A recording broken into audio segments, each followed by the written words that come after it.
Okay, today's a sled build. These are the tools that I've used. I used a larger bar clamp, a belt sander, and there was a few other tools if you look in the video that you don't see here. Oh, framing square. Also, there's a 2x8 piece of lumber. They're slightly longer than 8 feet because when you cut it in half, you're going to lose a little bit of the board.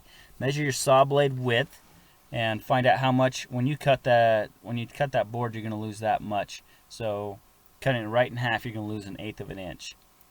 Here I made the cut kind of wrong, and it was a little bit long because I was off to the one side. But trim them up, even them up, and then trace out your pattern. Here you can only see part of the pattern. But however you want that sled to flow, you kind of rough out the general shape of it. I use this framing square clamped onto the 2x8 or 2x6. I've made two different sleds, so I'm referring to both of them. And you set the foot of the skill saw so that it'll run right up against the edge of that framing square. You can do a straight cut on a board or something, but that keeps your cuts straight. So this is the rough cut. You go to round these edges off. A rasp works, but it takes forever. So I went out and I bought me a belt sander. So clamp your boards together, making sure that the bottom edge is perfectly straight, perfectly symmetrical with each other. The back edge and the front edge that are uncut, you want to line those corners up. And then you want to smooth this bottom so that both sides match. Okay. The radius where the angle cuts were at, if you use a router, you can avoid this by just cutting a long sweeping curve. You want to make sure the curve isn't too sharp. How sharp? I haven't done enough studying on it to figure out at what point they break. I just work it down.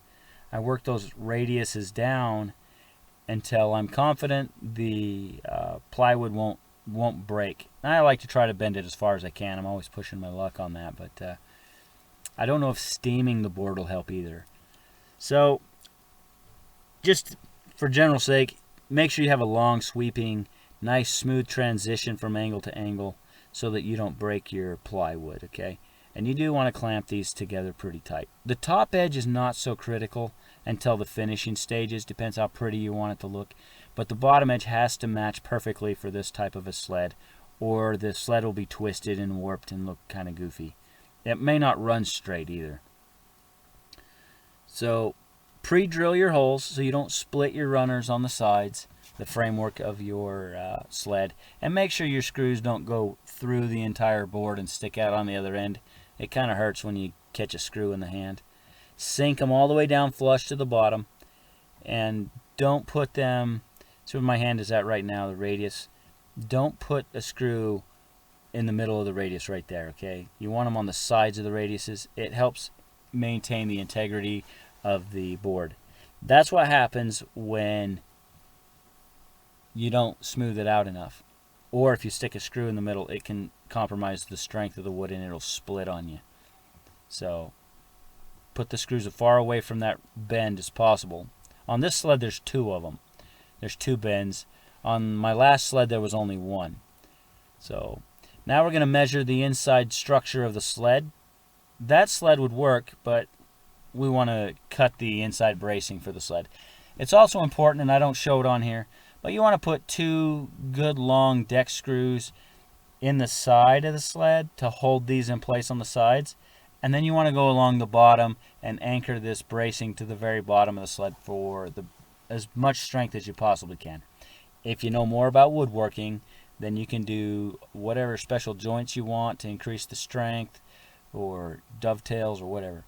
So you want to measure inside one side of the rail to the other side of the rail. And here I just cut my inside bracing to fit the inside real quick. You want to make sure you round off the edges of the runners and the bracing on the inside, okay? Also, utilizing the clamp, if you see here the bracing on the front, I clamped it down and made sure it was centered, and then I used a bar clamp across the entire width of the sled.